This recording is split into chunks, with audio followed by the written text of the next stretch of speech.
ESP.bet. Watch and bet live. Okay, this is going to be episode 27 of Narrative Wake, a new audio-only podcast sponsored by Audible.com. Not in any way actually sponsored by Audible.com. It's not even supposed to be an audio podcast, but just having massive problems. Couldn't get all the cameras working.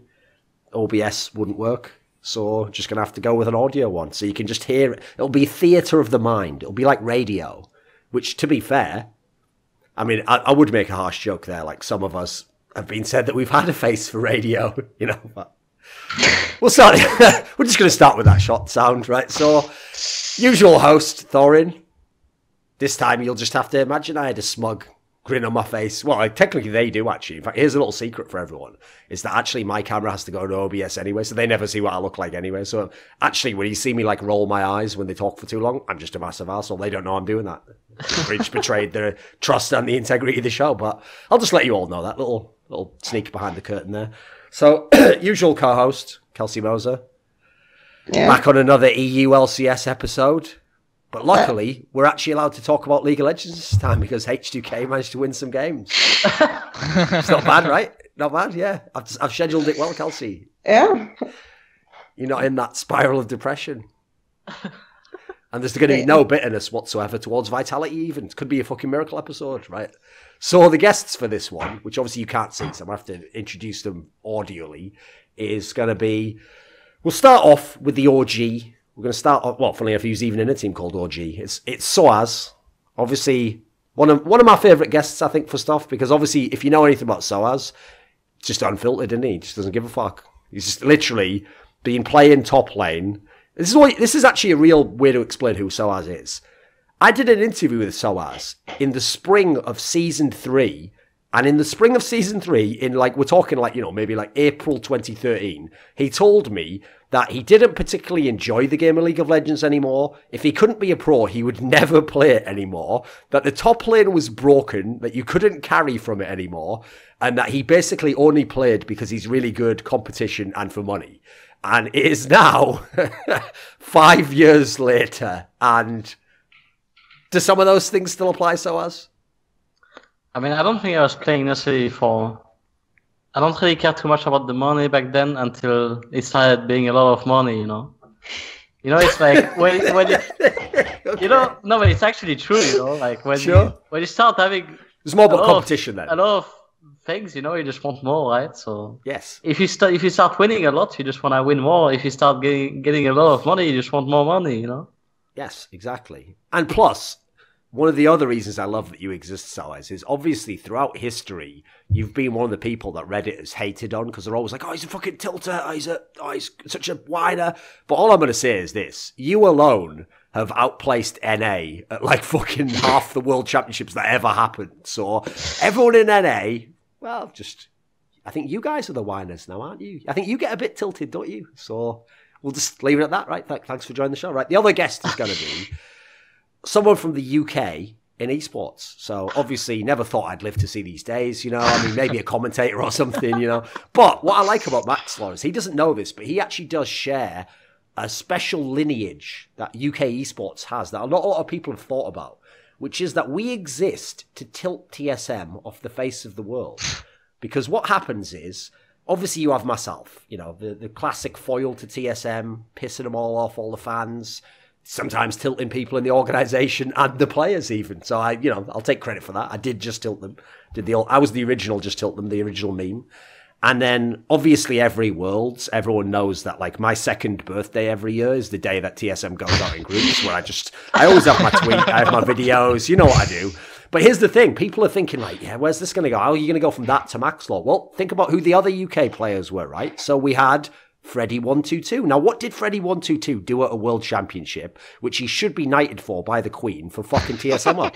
Well, he helped SK Gaming win that game in Season 4 Worlds. And what did the result of winning that game mean? TSM had to play Samsung White in the quarterfinals.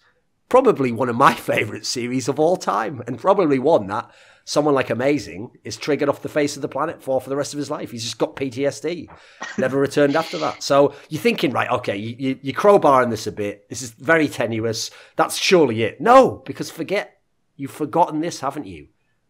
Do you not remember Who was the other good UK player? It was Kasing, of course. And what did Kasing do? He did two special things for TSM. One, he joined TSM and then was sort of like a bit lackluster because he's like just a guy from the UK who doesn't really seem to have like any sort of like work ethic or something. He's just like, I just like to play, haha, trolls. And then because he was like that, they didn't even extend his trial. They were like, we've got to get rid of you. We're going to get Yellow Star. And for that alone, I fucking salute you. Thanks very much. Like, that was one of the most hilarious seasons of my life. And also, he did also help them sort of blow that fucking... Was it that IEM where they got shit on by Origin, right? Was that the one I'm thinking of? Yes. Yeah, exactly. So it all comes together. And then you're thinking, right, well, where's Maxlore fit into this? Did you see Last Worlds?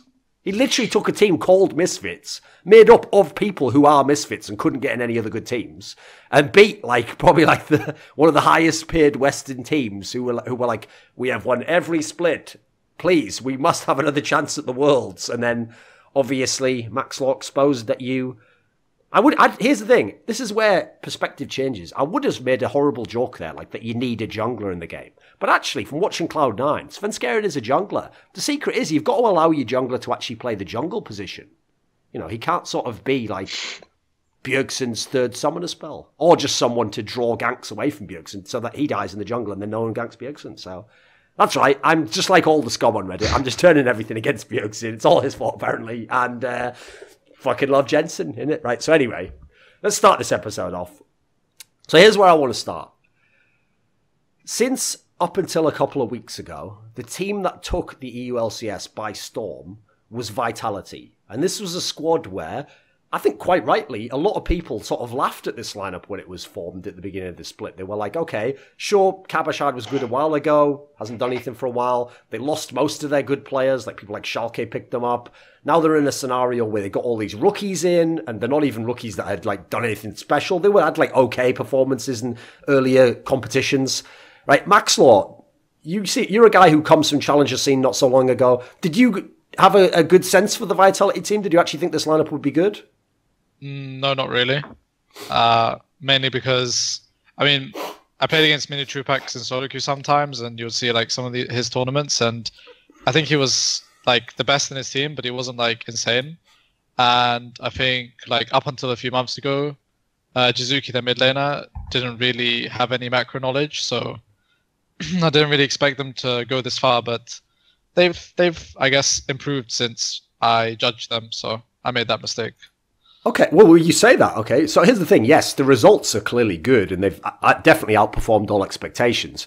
But the reason why the timing of this episode's interesting is if we'd have done this episode a week or 2 weeks ago, a lot of people would have actually really, really built this team up and been like, wow, like they're amazing, everything's going perfect. But they've had some losses recently. What do you actually think of them as a team? Like, what are the strengths, what are the flaws? I think the way they play is extremely aggressive, and I guess at the start of the split, a lot of teams were playing too passive and making a lot of mistakes, and Vitality were just playing like probably the same as they were in scrims and just capitalizing on that, and the fact that the enemies would just do nothing if they would just like, I don't know, 3-man start Herald and the enemy team had 5 people around, but they were just too scared to actually do anything, and they just won a bunch of games from that. But I never really rated them really, really high, because when we won against them, it was such a terrible victory for us because they had such a great lead, but they just really inted and lost the game because they were just bad. And so ever since then, I thought they were good, but not like crazy, like what this Jack Trolls guy said in an interview, like macro geniuses, like in another level, like they're another like they come from another universe, you know, their macro knowledge is from another dimension and all this shit. So I was definitely saving that for mockery and explication in a minute. Okay, so sOAZ, give us your thoughts before we get Kelsey in on this. What do you think of Vitality, this new lineup? Because I mean, this must have surprised you, right? I don't imagine you were super knowledgeable about all these players. No, I mean, I didn't know. Like, I mean, I know like half of them. I didn't know 3 of them players, 3 other players. I think what's interesting about Vitality is that they play like mostly carries on top, but they don't necessarily play through top. They just play through mid most of the time. So I don't know. I think Is that a good way to play in this meta? Oh, I mean, to be Yeah, fair, I mean, there's been like it's- 3 metas so far, but recently. it's most of the time it's better to play full mid or full bots. I think. I mean, they're sort of like trying to do a bit like, if you compare them to like Echo Fox, a bit sort of, like they are just playing. They're just playing a different style than most of the teams, and they're trying to play like only this style, and they will see like how far they can go. I think last week last week or 2 weeks ago they tried to play like some late game strategy, and then they won. I think after like 50 Well, minutes. they lost game. every game last week, so it must be 2 weeks ago. So 2 weeks ago, and then there's an interview of me, Trupak, saying that, you see, we can win from late game as well, when their game was so shit, like they didn't do anything at all. And then they're like, me, Trupak did his interview, and they said, yeah, we're also a really good late game team, when they're like super bad. So, I mean, they just have to learn how to play the game from many angles, and not just playing one thing. And I think, for the most part,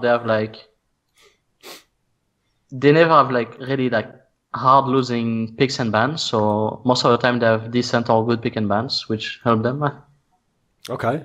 Well, here's the thing. I've definitely got. I know Yamato Cannon always in his memes references hip hop culture. So I have to say he's doing a fucking killer job as like a hype man, just telling these guys, "Yeah, get him. Yeah, you got the best macro in the world, boy. You a genius." Because he's convinced, literally, as you say, it's not even just the support player. He's even got like the AD carry. Like, come on. What the fuck do AD carries know about macro? Shut the fuck up. Have you seen the videos of Vitality? I haven't. What is there a good one? Interviews. Oh my god, there's so many hilarious ones. Like so many. Like memes. what? Give us one. No, it's just like I don't know if it was like player.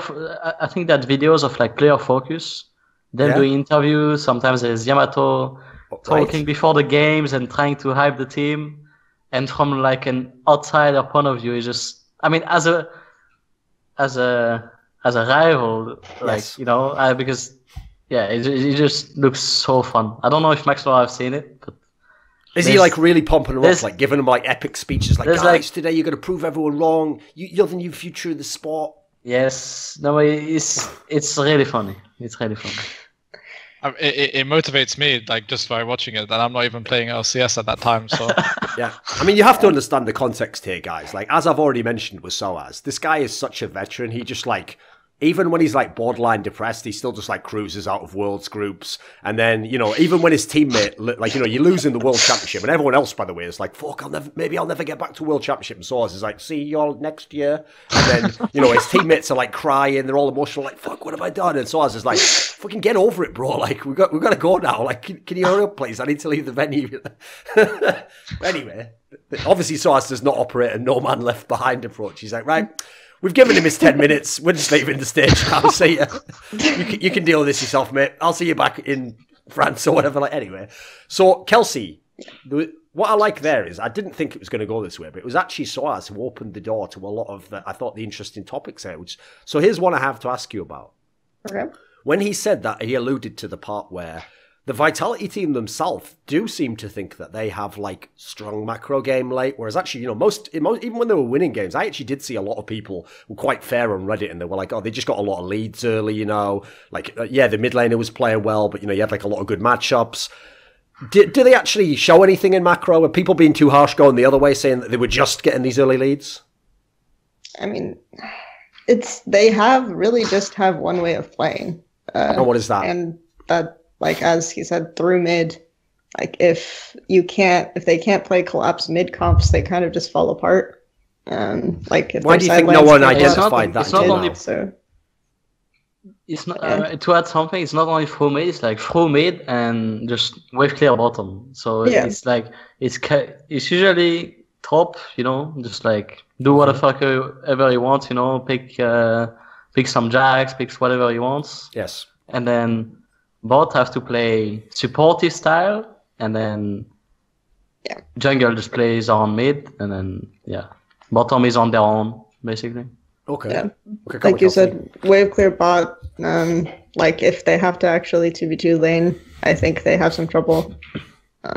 So yeah, they have kind of one way of playing, and even in that interview, if you actually read the interview where he says macro geniuses, yes, like he's referring to the Ziggs pick as macro. Like someone asked him about the Ziggs pick, and he's like, "I think we're just macro geniuses." It's like, okay, picking Ziggs is not macro, but yeah. So I don't really know, like what coaching and what team discussions and stuff are like for Vitality. But yeah, it makes sense. Like Yamato has always been a very good motivator, but I'm kind of curious what his approach to coaching is. So. Right, okay, then let me ask you this question. Since everyone in this chat is involved with the team somehow, obviously Maxlore and Misfits, sOAZ in FNATIC, Kelsey with H2K, did all your teams early on in the split identify this, that they were playing this way and kind of like the way they were?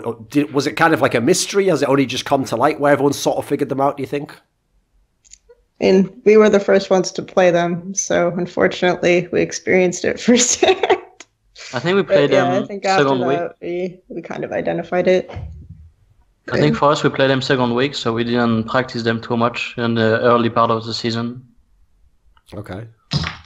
For us, you actually won in Misfits, right? So yeah, I mean, for us, I think we found that like if I just farmed, for example, and they failed because Gilius would often give up so many camps in order to get Jizuki ahead or someone ahead, and sometimes a lot of the time, if it didn't work, he'll be really far down because there's like literally no plan B in what he's doing. And so we found that way of playing was good against them. The issue we had is that one, I didn't AFK farm when we played against them, and two, there was some misplays like individually in our team, and so they got really far ahead. But fortunately, they threw in in scrims. If you get really far ahead, and especially with the way they're playing, they can easily close out games. And even if they misplace vision, or if they play the complete incorrect way, but because they're so far ahead, they win that way anyway. They kind of just did it on stage, and they, as you saw, they just stomped every team in the early game, and even us, they stomped us, but they lost in the macro game at the end. So. Okay, what about this then? So since, as we said, the way they were playing was through mid lane, Jizuki has obviously been someone where everyone's been hyping him, like potentially MVP, rookie of the split, all this sort of stuff.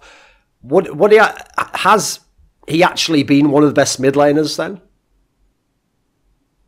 I mean, I'm not a mid laner, so I don't know. However, a lot of mid laners, I think before they played against him, they kind of disrespected him. And then after they played against him, they respected him a lot more and said he was at least top 5 because he's good in lane. Okay. I don't think people really analyzed his map movements that much mid to late game. And as I said before, I thought he was incredibly bad back in the day with map movement because he was just a solo queue player basically. But and I still haven't analyzed his map movement. But in laning phase, he's extremely good and gets leads on champions that he shouldn't in a matchup, but he does. So, but to be fair, it's because he kind of has Gilius around him, and he's kind of like a dog to Jizuki. So, okay. So, okay, Kelsey, then come on. How well do you think he's actually playing as an individual player, and how much of it is that his jungler just plays through him all the time? We talked about this a little bit on the last EU episode, where he just is willing to take a lot of trades that he shouldn't be able to take because his jungler is there. So I think that this boldness is doing a lot for him, but it's almost like when Caps debuted, right? Where Caps would do this crazy shit sometimes, and then he would be 50-50 sometimes, although it worked out. I think that Jizuke is sort of similar, but maybe not as talented as Caps, but he is doing a lot better than I gave him credit for initially, at least. Because I think he does have some ingenuity, at least to an extent. Right, okay. Over the last couple of weeks, we have started to see the meta shift in the game. It's not as obvious, as rigid as it was at the beginning of the split. Was the meta contributing to how Team Vitality was having this success and getting all these early leads? What do you mean by meta change? Wasn't it they were just doing all this, what was it called? The bot lane meta was pretty stagnant, right? You couldn't do anything for 20 minutes, and then every fucker had the stopwatch. I mean, the thing that they liked the most to do was just to split pressure and just wave clearing mid with their bot lane and just trying to pressure sides as much as possible. Eventually, they will just group together and look to get a sneaky gank off of one of the side lane. Yeah, they just played a lot through split pushing with their mid laner, so it depends. Okay. I think meta helped them a lot. Probably, I mean, it's arguable, obviously, but best of one probably as well. I don't think there will be. Yes. They will be like as far up in the rankings if it was best of three. So. Yes, I mean, obviously that's a factor, I guess, in as much as if someone loses to them, they can't adjust the next game. You have to wait weeks till you play them again, right? Kelsey, what do you think on this? Was the meta helping them in any way? I think to an extent, like, I think it helped him. It helps mid be a little bit more confident, right? Because like if you die doing a bad trade or something, you don't lose as much with like spellbook TP back to lane, things like that. So maybe that kind of gave them confidence. I think it was more for Vitality. It was probably way more momentum, right? Where you get like a couple of good first wins and then people are hyping you because you've had like really good plays. Like you haven't just won, you've also had really kind of plays that you can put on highlight reels that are interesting to fans. And then people are talking about you. You're the greatest set of rookies since Misfits or whatever. And then like halfway through the splits, what happened to Misfits happens to you now from spring last year. So, yeah. Okay, Maxlore. Momentum has been a big factor. Obviously, listen, I totally get it, and I'm on board. Like, if Gilius ever does badly, everyone should just wreck him, because that is his whole persona, is to do that. So I always think in life you should hold people to their own standard. But his team has won a lot of games. I mean, the way you described it, it sounds like he was a key part. Has he actually been a good jungler in the context of what a jungler's supposed to do at the moment? I think he's playing the jungle correctly for his team, but I think if he's ever to play again, but I think the way he's playing is going to take him only up to a certain level, and that level won't be high enough to win worlds, or like if they go to MSI to beat like Kingzone, like really strong teams that have a good understanding of macro, knowing when to play safe and when not to, and they don't mess up so much individually. So there is a cap to their skill level with the way that Gilius is playing. However, the way he's playing is completely stomping EU and the EU junglers, so it's working for them. But as I said, it's not going to work in the long run. Okay, so let's take that point then. So to kind of wrap up the Vitality topic, I want to ask everyone this, right? It's very easy now that they've had the 2-game slide and they've lost 2 in a row and people think they're coming back down to earth. It's easy for everyone to go the other way and be like, well, they've just fallen off. They're not going to do anything. But with the record they have, they're basically almost certainly going to make the playoffs unless they lose every game. If they're in the playoffs, presumably there's teams that they'll play against that they've already got wins against. Where do you actually think the trajectory is for this team? Like, for example, can Vitality win LCS? Can they make the LCS final? I want everyone in turn to give me your answer on this. So, start me off. I think I'll say 5 teams. I mean, there's like 5 very strong teams. Cannot really like rank them in order, but there's Vitality is definitely in there, and it just depends like how well they can adapt, like every team, like or how far they can progress into the game, and if they are quick to learn other strategies and they don't rely on only one thing, because when playoffs come around, then they cannot rely on this one thing to win playoffs, you know. So, okay, what do you think, Maxlore? I think in order to win playoffs, this split is going to be the team that improves the most. And if they continue to play this style and don't change, then they won't make it. However, if they do, for example, like if Gilius changes the way he jungles, or if they play differently as a team and more correct, let's say, more Korean, let's say, then they can win, yeah. It's weird because, I mean, you mentioned Gilius, and it feels almost like someone is telling him what to do at level 2, and then after that, he just defaults to doing, like, at the start of the game, and then after that, he defaults to doing the same path, like, over and over on repeat. So it's really strange to me that, like, he was hyped so much as a jungler, studying his games.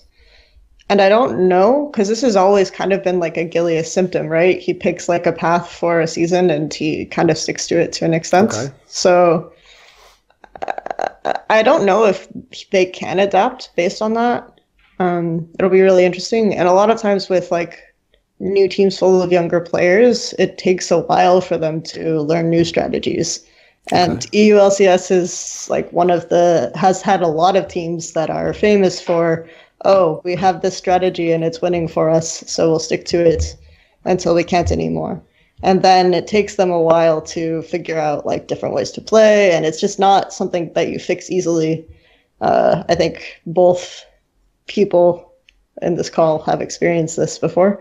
So I think it's just, yeah, I don't have a lot of faith in them to be able to win the split at this point. Right, what about you, Maxlore?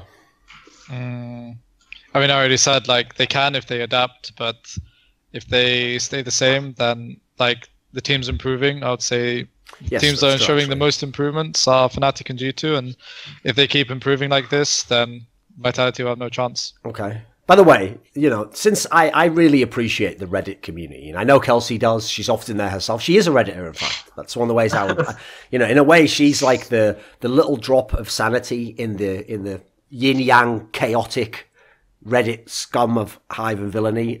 That I just want to give a shout out to everyone on Reddit, because when we did our last EU LCS episode, it was 2 weeks ago. So this was before the drop off of Vitality. And the top comment, I vividly remember it, was someone laughing that we'd said Vitality's maybe a playoff team. Now, by the way, when we said playoff team there, the context was when you say someone's a playoff team, you mean like, will they just make the playoffs? Is that it? You mean like, you know, will they not win the season? Will they not be really dominant? Like, playoff team for me means like, you know, you probably finish 5th to 6th. You just make playoffs and that's it. Which was obviously the context we were saying. And at the moment, looks about right for where Vitality is. So, you know, in the spirit of being very fair, ha, you lose, you get nothing, sir. There we go. There's some memes, just some memes for you guys. I know Reddit loves memes, so I can only communicate with them in their language, Kelsey. They don't care about macro and all that sort of stuff. They just care about 2 things. 1, memes, and 2, whose fault is it? So we've identified whose fault it is and the memes. We can now move on to another team. Right. Since we've got certain people in this call who obviously are in teams that at least thought they were going to be contending for the LCS Championship, FNATIC is technically tied for first place. They've actually overcome. Like, here's the thing, you know, at the beginning of the split, it seemed like it was just all the big fan bases getting wrecked. Obviously, TSM getting wrecked, FNATIC getting wrecked. Like, what was going wrong early on, sOAZ? I mean, here's the thing, it's not like you were losing all the games, but you were losing some bad games, right? I mean, I think we won some games that we are not supposed to win, and we lost some games that we are not supposed to lose. I think for us is just like a learning curve, because we are. You also did get a free win against Boris, right? I don't remember this game too honestly, but yeah, I think for us we are actually trying to learn how to play the game correctly and how to play all these different styles. So it doesn't mean as much for us to like. I mean, obviously it's always better, you know, to be first or second in the season and when players come on, but it's even better if we can like actually learn now and play much better if we get to Worlds, because last year I actually felt like we are just bumping into the wall, because we are actually like Misfits, you know, sort of just playing this style of playing only full bots, and that was the only thing that we would do. And then we go at Worlds and we do the same thing, but like enemy bot lane is just so good, you know, that we just cannot play only full bots, and then we just lose games. So actually, to be fair, I've just realised I've totally misremembered. It was actually Maxlore got the free win against Boris. So we'll get to that in a minute. So, what about this then, sOAZ? So We'll start this discussion at this point in time because it can't be a 1 hour discussion, sOAZ, even though it definitely could be with you. But let's just go into the topic that you were on Reddit for recently, which is a classic topic, which, as I alluded to in the intro, is basically, it's like your favourite song. It's called The Sob Story of the Top Lane. And you are like a French bard who tells everyone every season, even if you're dominating in top lane and like playing Car and wrecking everyone, you're still like, oh, I can't do anything in top lane. It's all the Dog Champions, the whole game. It's not played through top.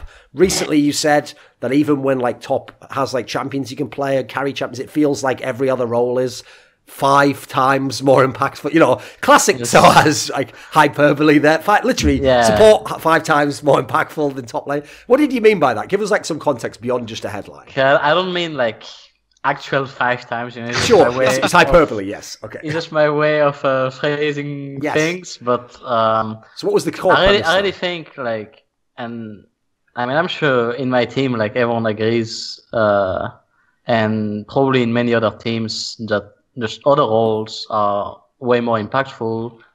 Like bot lane, first of all, because they have the ability to like, there are 2 members and they take down turrets, you know. So like usually if you trade a kill top for a kill bottom, it's never worth it.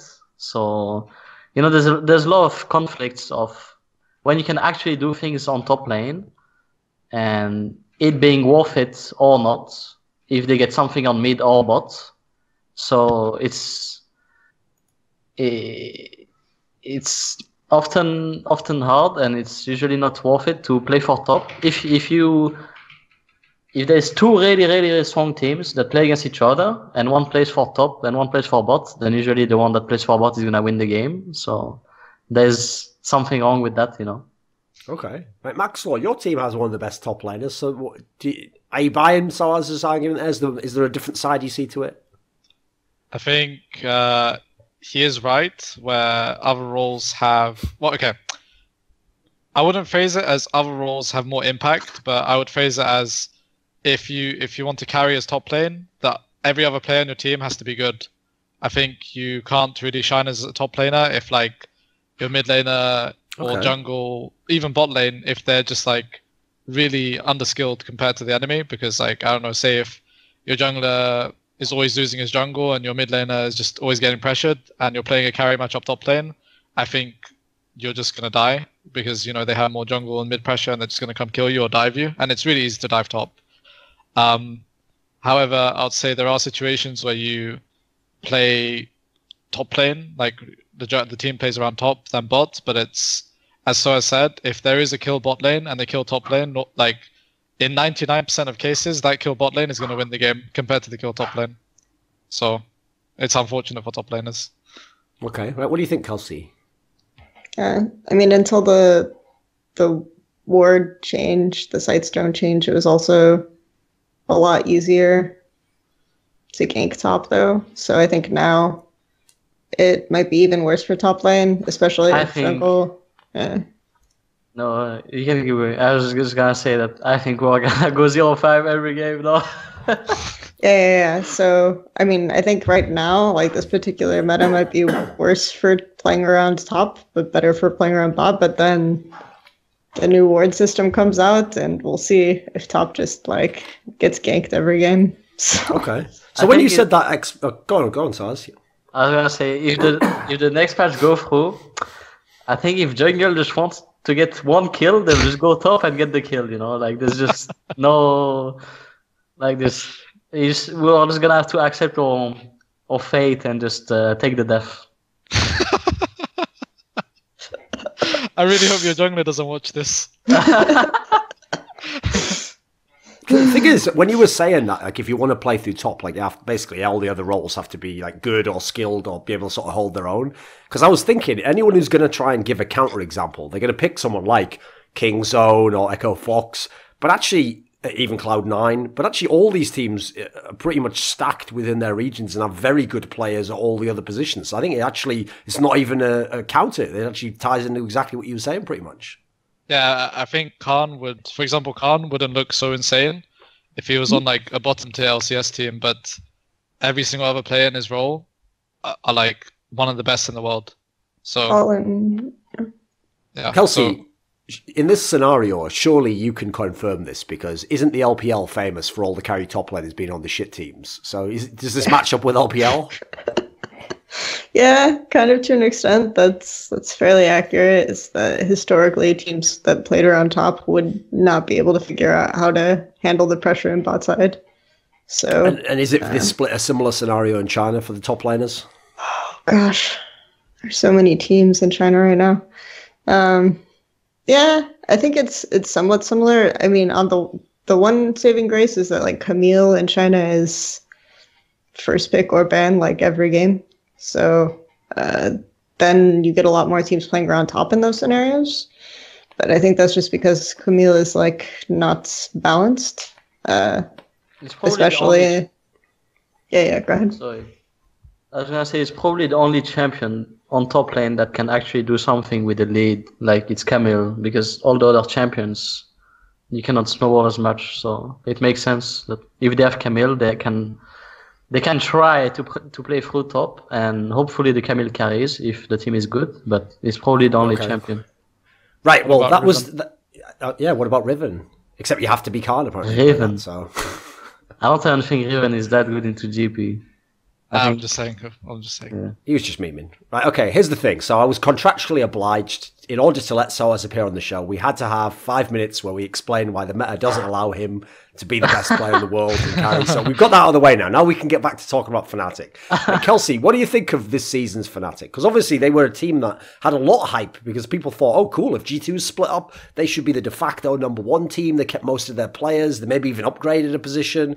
You know, the MVP's got a different player, maybe a better player in his lane. What have you thought of FNATIC overall? At least at the start of the season, they seem to have similar problems with getting vision around Baron and stuff. I think that they are improving in small ways. Like, they're not playing to just one side lane anymore, which seemed to be a big problem that FNATIC had last year. So I think that that's helpful for them. Yeah. Okay. So, okay, Maxlore, again, the problem with having you on the show, mate, is all these teams that are doing well, your team actually beat, because you actually beat FNATIC as well. So what have you thought of FNATIC this split? Wait, we actually beat you? Yeah, you Did you remember beat them in, like, Zach? week 3? Really long game. The Zach? No. Oh, yeah. FNATIC were winning until, yeah. No, that was a game I went Spellbook Sejuani. Yeah, that was fun. Yeah, that's actually true. Sorry, what was the question? So what have you actually thought of FNATIC then? Because obviously you've been on the other side of the equation, maybe. Have they improved, do you think? What are they like this split? I think the problem is the last time I played FNATIC before this split was in playoffs and they got completely dumpstered. And now they have Zach PTSD. Definitely had to go back to that, of course. Bring that up on the show. I mean, well done. Well done. Or maybe no, I was like, it's not Yeah. FNATIC. Yeah, I mean that's what I mean, but still, it's like, but they have, I would say, improved their mid to late game. I think FNATIC's early game was, when we played against them this split, was like, it was all right. We still won early game, and they were still doing the FNATIC bushes mid late game and catching us. I can't even say off guard because we knew you were doing it, and then we still died to it. I don't know how it works, but you guys are just like faker when it comes to hide on bush. Yeah. But I think they've improved like an insane amount since the last time we played them this split. Like FNATIC now compared to when we played them is, I think, a different team. Are they the best team in the LCS? Right now, it's hard to say because, for example, G2 have also early game issues as well as, I mean, they had more issues. I mean, they had a bad draft, I guess, but G2 also are all right in the early game, and their mid-late game is good/okay. So I think G2 and FNATIC are pretty close right now. Can't say who's better. Okay. Who do you think's the best team, Kelsey? I think it's G2 right now. I think their mid to late is a little bit better than FNATIC's in terms of just like setting up vision and the ways that they can get vision without having to pull members of their team. So, okay. Yeah, I think G2 are probably the best team right now, but it's kind of a weird season of LCS where Yes, I think it is. It's weird because I feel like in the past you see, okay, one team plays one way and they just play the same way throughout the entire split. But I feel like some teams are actually like adapting and learning things this season. So it's harder to pinpoint like one absolute best team right now. Well, the good thing is, Kelsey, at least within the split, like the error correcting's already started to take place. Like everyone who really does believe in fairy tales and like, you know, like, oh, Giants and Vitality are just the best now. It's like, just give it time. Give it time. These are best of ones. Oh, yep. And the error correcting's kicked in.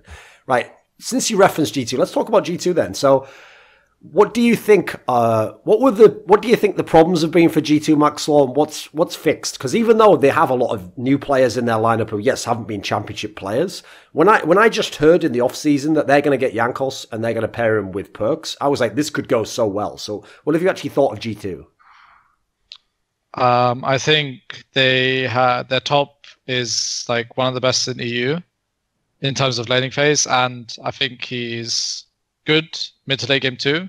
I think Pikes is also like they have strong individual players, and I also played with their bot lane in Roccat before, and Hjarnan was extremely vocal and really smart, and Wadid was like learning really fast too, and he started like calling really good picks, for example, on Malzahar or whatever, and time consulties, whatever. So I thought they were going to be like a lot better, or at least start the split really, really well.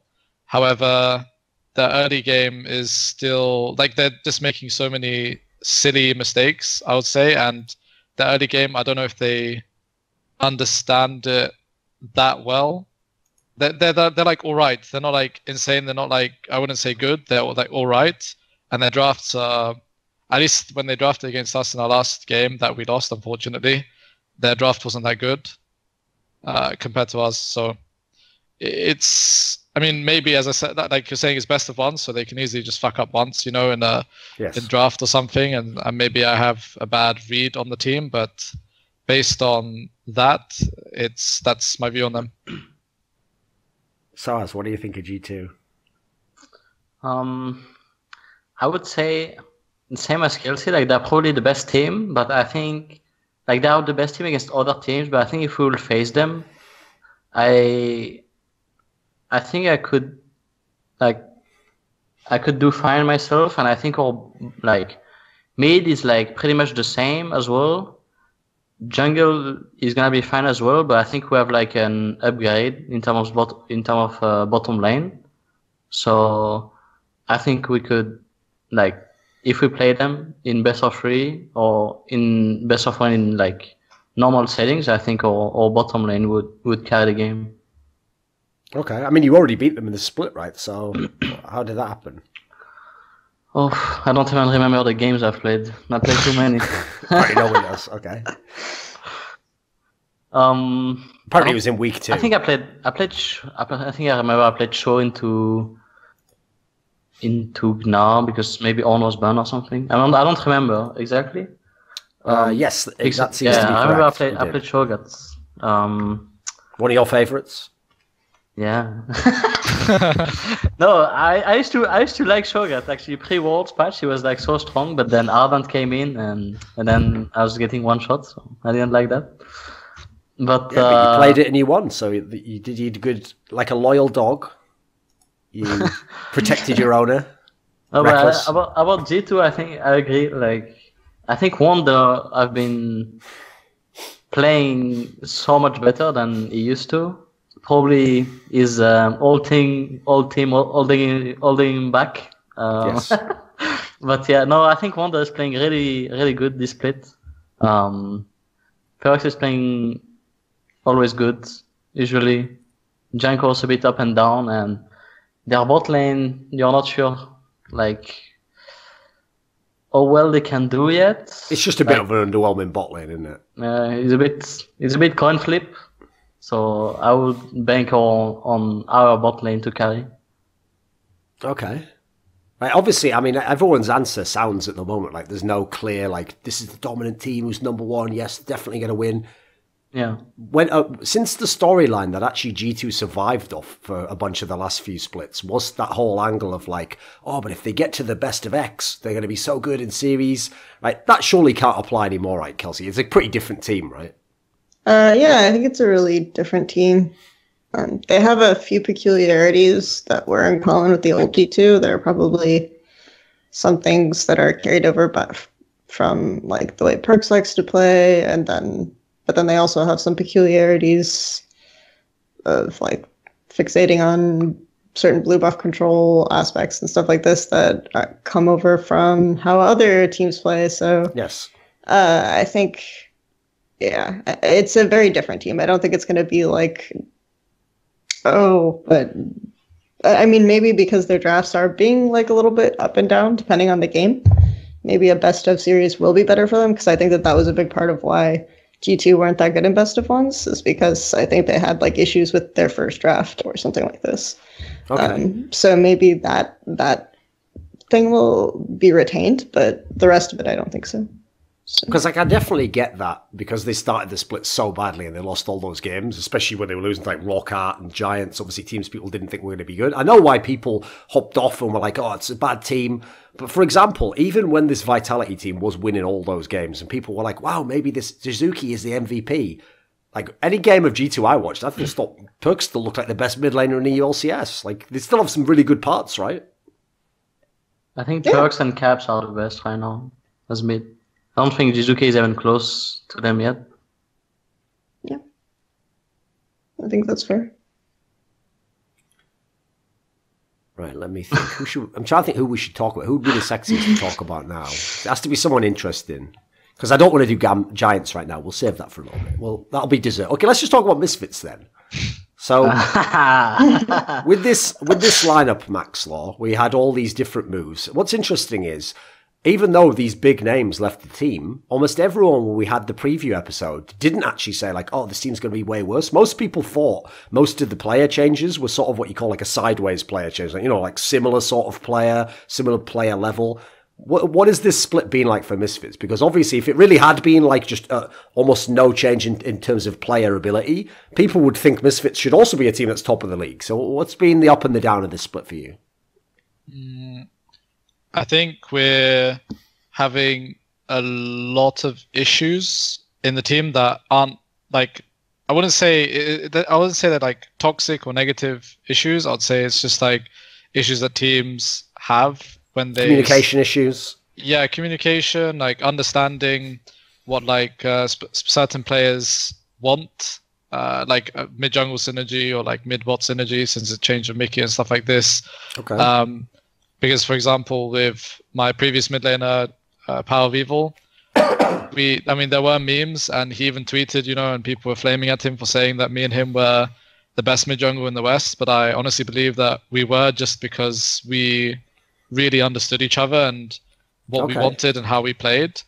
And honestly, before this week, I would say I still had some rough like patches to deal with Senkuk, since he's a new mid laner. And even with Power of Evil, it's not until playoffs where we actually really understood each other. And this week, for example, in practice, we have been doing a lot better, me and him, Senkooks. Okay. But we have issues closing out games because maybe we get anxious on stage and we force fights when we don't need to, or I think my own individual performance I think I maybe solo lost 2 games because my team fighting was terrible, and then we lost because of that. So I've been working really hard this week to change that. And I think proactiveness has been an issue with like pushing out, like knowing our champions to the limit and being as proactive as possible to win the game. I think that's also been inconsistent with us. It's mainly just inconsistency, I'd say. And once we gel together more, I think we're going to shine as a team, because we can play way more styles than last split, which I'm pretty happy about. Okay. Like Kelsey, all that stuff he said there sounds great, because it's all like internal stuff, it's all like projections and stuff. But if you actually look at the games so far Misfits has played, it's been a bit underwhelming, right? Yeah, I still think that in general some of their theory of macro in mid to late is pretty sound. It's just that like a lot of their issues are execution based at that stage of the game in particular. Like you said, some of the team fighting, everyone memes the Rengar game in particular. So Yeah, also just like some miscalculations. Like I think there was a game where bot goes to push out top really hard and there's no mid pressure, or maybe that was a different team. But yeah, I think there are just like small mistakes because most of the Misfits games are going really long. And maybe that goes back to your comment before about like lack of proactivity and lack of mid jungle synergy, because I feel like you're one of those junglers who really likes to understand like, okay, this is what this lane needs at this time. And then after that, you work very, very heavily off of comms. Like there are a few junglers like that in EU LCS. And it usually takes those junglers like a little while to ramp up in new teams. So yeah, I'm not worried that Misfits will just like bottom out and be terrible for the rest of the year at this point, but it's looking tough for them to win LCS, yeah, though, right? It's a little underwhelming at this point, for this season at least. Mm-hmm. Right, sOAZ, I didn't ask you earlier if FNATIC was the best team in the LCS, because here's the thing. If you'd have said no, I don't know if I could believe you, because you are a very pessimistic person anyway. And if you'd have said yes, everyone would probably have just memed on you. So I saved you that I had mercy, basically.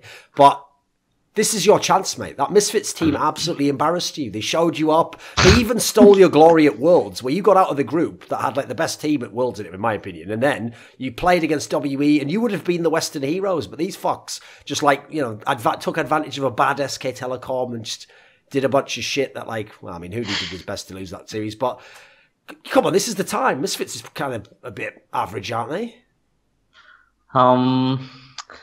Yeah, I mean, I think right now it's kind of underwhelming for like about their performance, but I think, I mean, in the past they have always shown that they are pretty good at adapting overall and at learning. So I think when players come around, they're always gonna be a strong team. So right now it's like easy to like count them out because they're not playing so good, but I think if you give them a bit of time, they'll probably bounce back. Fair enough. Thanks, bro. That was about you have to understand, that was about the most positive I've ever heard of me. Just like he found some way mentally to be like, No, I guess they could. You can ask my team. I say the same things. Okay. Because we actually talk about the team sometimes, but yeah, I say like I think. Yeah, I mean, I'm mostly judging from last year. You know, it can obviously change because they have different players, right? So maybe they don't adapt as well. Maybe they have more issues, or they're facing new issues that they didn't have before. So yes, I mean, there's a lot of different scenarios, obviously, but judging from last year, they are good at adapting. So if they can do the same thing, then they will be good again. Okay. I was never super high on like Power of Evil's individual laning, so even I feel like Sencooks can pull it off, I guess. So okay, so Kelsey low-key calling out Power of Evil there, boosted by Maxlore. Obviously, wasn't that good, and even Sencooks could pull it off. So take that, Power of Evil. How dare you leave Europe and earn money playing for Optic Gaming? Maxlore, let me ask you this then as a quick sidebar. When you said that you thought you and Power of Evil were the best jungle mid-combo in the West, what do you... Okay, this is obviously he plays in NALCS now. What do you think Power of Evil needs from his jungler? Because he's not having a great time over there, mate. It's a bit depressing, actually. Yeah, I mean... He can basically only team fight. Actually, I watched this week and he was like 7-1 on Syndra. Like, he was doing really well, but lost that game to a base, like, because unlucky base was 5 HP or something. Okay. But watching his jungler play, I think he is not so good, which is why maybe he's having issues with mid jungle. I think there are a lot of junglers that I watch and they're just not doing that good, and a lot of teams are actually struggling in the early game because it's either the jungler or the laners or just team play. They just don't understand how early game can be optimized and how to play the game. And Acadian, like, I saw him like 2 games in a row in 1 week just getting invaded level 3 and having to leave his jungle because he got too low on a clear. So maybe he doesn't know his champion that well, like in terms of clear time, and he doesn't know that the enemy jungler will just invade him and while he's low HP or something. I I really don't know. He's been struggling, but this week he found success on tanks, and when in doubt, just pick a tank, I guess. That's kind of how it worked for us. Like, we have, I don't know, 80% win rate on tank junglers, but on carries, it's not looking so good. Okay. Why do you think the tank junglers are more successful? Well, I think... Because, I mean, if you go look in Korea, for example, there's some amazing carry junglers out there. Yeah, I mean... Easier. The thing is, for us, like, every time we picked a carry jungler, except for, I think, against Vitality and G2 first game. So, like, I mean, in scrims too, we would get really far ahead with carry junglers, but I think my weakness on stage showed, because in scrims, you know, I could be like 5-0 and the enemy jungler would be 3 levels down, but on stage that wasn't the case, and it got to team fighting when we were 10k ahead, and I just inted, you know, and against G2 I inted too, and I think my positioning in team fights is just bad on carries, and I'm still willing to give carries a chance, and I still do think carries can be played in the jungle, but so many other junglers think that it's tank jungle meta, when I think you can play both. It just depends on what you want from your jungler and composition. Tanks are easier to execute because if you mess up, you can always team fight, you know, you have engage and stuff, and on carries you have to play more macro and more patient and don't really want to die. Is it an issue in your team that obviously if you aren't going to play the tank, like where would the tank go in your team? I mean, firstly, I mean, of course, a tank, at least one tank in the game makes it really easy to win the game, and more tanks is like really, it makes it easier to win in terms of like how much effort you have to put into winning. But if the enemy team is really, really good, they can win with 5 carries or 4. I don't know about support. Yes, you know what I mean? Well, I'm not really sure what a carry would be from support, but okay, yeah. I mean, you can just watch like Kingzone. They just play 4 carries and tank support, and they just win every game. And KT played against. They had a game where they played Camille jungle. It didn't go very well, but yeah, KT played KSV the other day, and they just played this style really, really well. And we've just been struggling because, I mean, we would get massive leads. It's just closing out games has been an issue because of both macro and my individual performance. But it's good that I am still playing these carry junglers, and when it comes, like, if it ever does change the carry jungle meta, all these tank jungle, all these people just spamming tank junglers are just going to be so far behind me. So I'm happy for that, and I'm also happy my team still gives me the chance to play carries. Okay, right. We'll start with you on this one, Kelsey. What do you make of the Splice team overall then? Because they've obviously been very up and down over the split. They've actually tried some interesting things in terms of the comps and the champions they're running. What do you make of them at the moment? I mean, I guess it depends a little bit on the game, but they were playing really well defensively for a while, and I think part of that is just that Xerxes has like really good first jungle backs sometimes and is good at getting wards for his lanes like at the right times. So I think that was helping them a lot just get through early game, and I think that some of their laners are struggling a little bit. Like I will see any of them to note. I will see Niski like playing the Corki Azir matchup and like pull the wave or something like this, and it's very strange. So yeah, I think that their laners are just struggling a little bit more than usual, and obviously like Odo Omna getting solo killed by sOAZ every game is probably not helping them. Right, listen, sOAZ. Here's the thing, okay? Unlike you, we had Odo Omna on the show. Odo Omna's actually got something wrong with his brain, mate. He actually enjoys playing dog champs. Like, he out of choice wants to be the fucking bitch to all the other laners and be like, no, please, you must carry me mid laner. I will do everything for you and die. Like, what do you think of the Splice team this split? I think they are improving. They used to not even be like in the top 5, top 6, but they're improving and getting there. Yeah, and for some reason, every time I play Odom, he tend to perform worse against me than. I don't think I necessarily perform better. I think he performs worse against me than when he plays against other top laners. Okay. What I love about that is that's actually the way sOAZ like operates when he won a game. Rather than be like, yeah, I was playing really well, like, you know, a great game for me. It's like, wow, the other guy played even worse. Fucking hell. Well, but I mean, that is true. Usually our league works. I don't think you necessarily do something good. You just capitalize on enemy mistakes. So okay, yes, that's a very philosophical way to look at it, but you could be correct there. Team who makes the least mistakes wins. Yeah. Okay, what about the trajectory for Splice though? Like, where does it go? Do they actually become a top team? For Splice, I think by the end they'll probably go playoffs, yeah. And I don't think I wouldn't put my bet on them to go far in playoffs. Okay. But yeah, I mean, as we talk to any team on any playoff teams, it depends of like how far they are, how fast they are gonna improve and how well they will play in those games. But I probably wouldn't bet on them. Okay, right. Maxlore, obviously the jungler of Splice, is someone who has been doing some interesting things this split. And as a team, generally, they're kind of a mixed bag of players. Some good players, some old players, some new players. What do you make of the Splice team? I think the early game is really bad due to...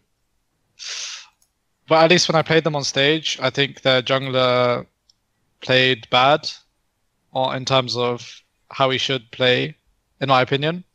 I think their bot is good. I think their top is good. I don't know about their mid laner. I mean, I really can't tell. But I think their jungler is not doing really well, actually.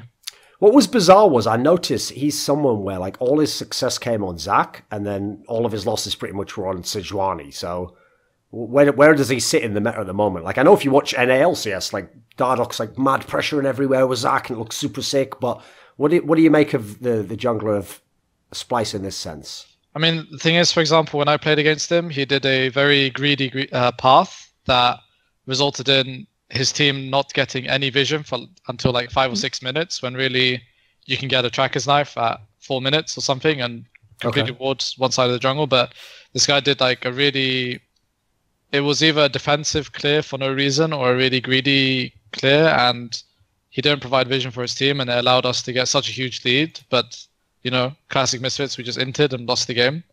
And if we didn't, you know, then you could just review that game and say, yeah, they lost because of early game. But I guess it works well for them picking. I mean, I just think he has issues on Sejuani, but on Zac, he can be useful mid-late, and that's how Splice like to play. They play for mid-late. They never play early game. Like, they always pick a support that can make the AD insane late game, and he can just carry the game 1v9, but the early game will take a hit, and I think the early game is not strong enough to take that hit, and maybe they just play late game because they know the early game sucks. So that's my opinion of Splice. Okay. Right, Kelsey, so the coach of Splice is that guy Peter Dunn, who people might remember we had on an episode, I think it was during Worlds, the one that actually we were talking about FNATIC in Season 5. And he's someone who's coached in Brazil, was brought over to Splice now, and seems, from all I've seen on Twitter, etc., he seems like a very cerebral guy, he's very good at articulating himself. Do you have a sense of what his philosophy of how he wants the Splice team to play is? Could it speculate, or do you have any inside info? I mean, yeah, I've talked to Peter a lot in the past. I think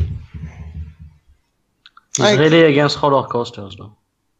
Really against roller coasters? Really? The problem with that is with the meme, like the meme during All Stars. Is he against roller coasters? Yeah. Problem with that is sOAZ is one of those guys who's so French that he pronounces the letter R like a H, like Renekton. So it sounded like he said he's really against the Holocaust, and I was like, "Fucking hell, I hope he is." Like, anyway, no one answer that. That can only get everyone in trouble. Right? Continue on, please, Kelsey. Like, I think Peter has a very specific idea of how teams should operate. And I think it's sometimes good for a coach to have that, but I just am not sure how that works on the Splice team exactly. So, I also, I think now that you mentioned the Misfits game, it makes a lot of sense because if he did the greedy path in that game, then that definitely would make their early game fall apart. Because I think part of the issue is that he does take like really short paths usually, and he gets vision early. But yeah, I think so. I feel like the team itself seems very optimistic, I guess, Splice, in terms of, okay, we're improving and we're going in this direction. But I'm not sure, like, their goal is obvious. They always say their goal is the summer. So I don't know if they're necessarily optimistic about this split either. Okay, they're trying to get that beach body. I see. It doesn't matter if you eat a lot of cake now and you fuck around, as long as you get in shape for the summer. Okay, I appreciate that. That's good. Right, we haven't got that much time left because, I mean, as everyone can tell by the fact we're not on video right now, we've had a lot of issues, and somebody might be just having like a prison-style lockdown of their house where they no longer have internet. So we'll power through a few teams at the end there to close up the episode. So obviously we would be remiss, Kelsey, after H2K actually wins some games if we didn't talk about them. And not only that, they even won a game where they were the righteous sort of error corrector of the Vitality virus and actually managed to defeat Team Vitality. So what's been going well for H2K? Me? Yeah. Oh. Yeah, you. I'd hope you have some sort of a clue. Sure. I mean, I think getting Shook was really helpful because he's very willing to just like pull the trigger and execute on proactive, right? Yeah. Some of the stuff that the players were already learning and already knew. And so it made the roster come together pretty well in that sense. So I think that that's working, and they're able to now like work on a lot of stuff as the game progresses, instead of just like losing early games really hard and then not knowing what to do after that. So I think it's been helpful all around. Okay, because obviously the interesting thing, like at Maxlore, if we talk about this H2K team, it's not even really fair to describe it like I did, where I was like, they finally won a game, because they did change 2 players. Like they got in Salfi, they got in Shook. What do you think of this team? I mean, it's one where a lot of people were down on the lineup when they saw it. They did do very badly. Everything looked really, really terrible. And they've won a couple of games. Are they going to become one of the playoff teams? I think if you can force Midi J on tanks, anything is possible.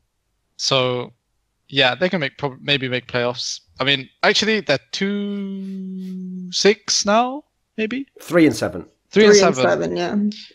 I think because of their bad start, it's a bit of a stretch because they still have to beat like. They probably have to win like 6 or 7 games at least. I think yes. Yeah, exactly. But if they played like this, for example, at the beginning, like this more proactive style at the beginning of the split, they could have made playoffs. Yeah, but now it's highly it's unlikely due to their rough start. But if they look like kind of like Vitality now, where they're just like super proactive and super aggressive, so it's like they swap roles and now they're just doing really well. But I still highly doubt it. They lost too much at the beginning. Yes. You've already been burned by that storyline, the famous Rocket 7 turnaround. Yeah. Playouts, so. Yeah, that was a bit unfortunate. So I can understand your pessimism there. There you go. Okay. So here's the thing, sOAZ. Yours was one of the few teams that actually managed to lose to the old H2K. So what have you actually thought of them this split? I think SmidJ is actually a pretty good top laner in terms of laning, but he's just... I mean, I'm mostly judging from streams and stuff like this, but he seems to have a lot of issues as a player. So it must be hard for them to like improve. And I think on other positions they are not necessarily, they don't have like so much talent either. So I'm not sure what to think. Like they had a rough start and now they can maybe do something, but it's gonna take them so much time to get there. So I'm not really sure. Like maybe they can at best go middle of the pack, but it will require for them like so much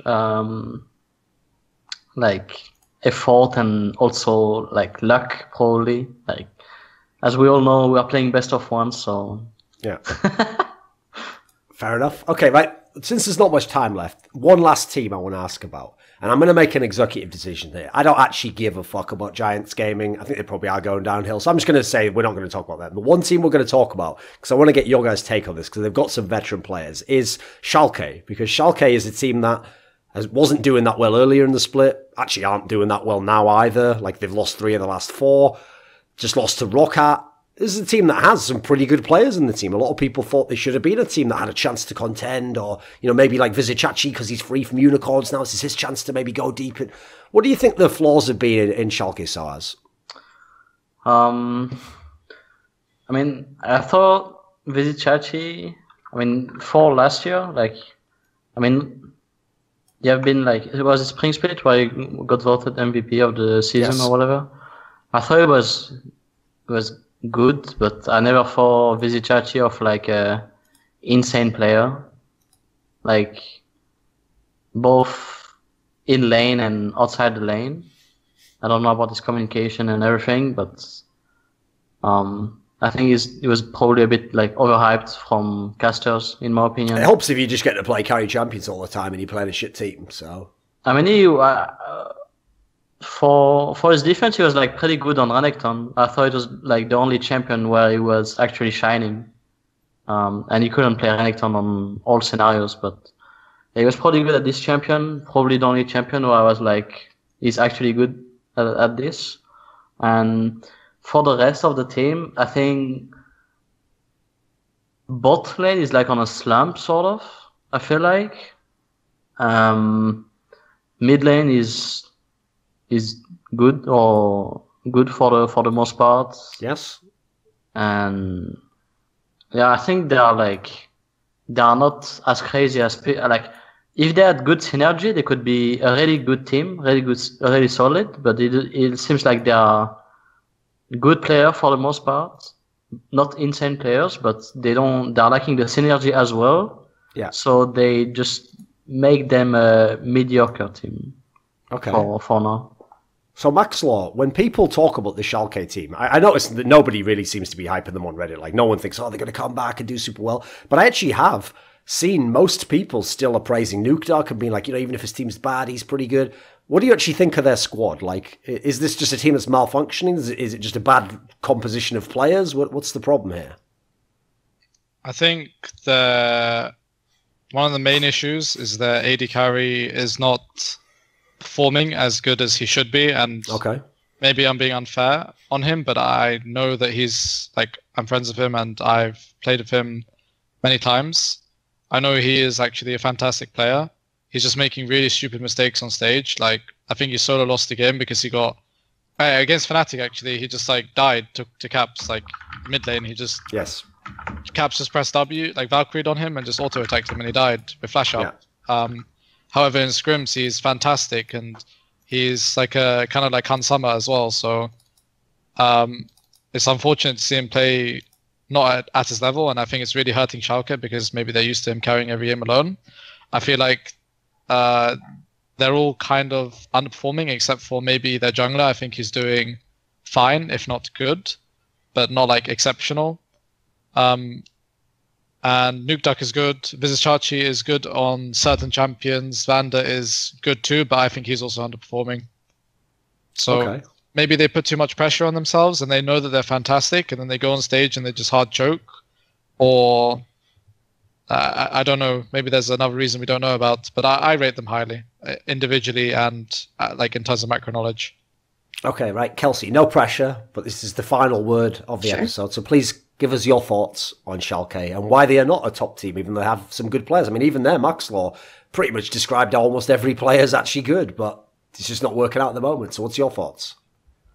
Yeah, I think that this team is kind of enabling the bad traits of Upset in a way. Like, the team came out and they said they were building around him and that they were kind of using him as the core. And it feels like a lot of the stuff that he was doing in Challenger Series hasn't been corrected.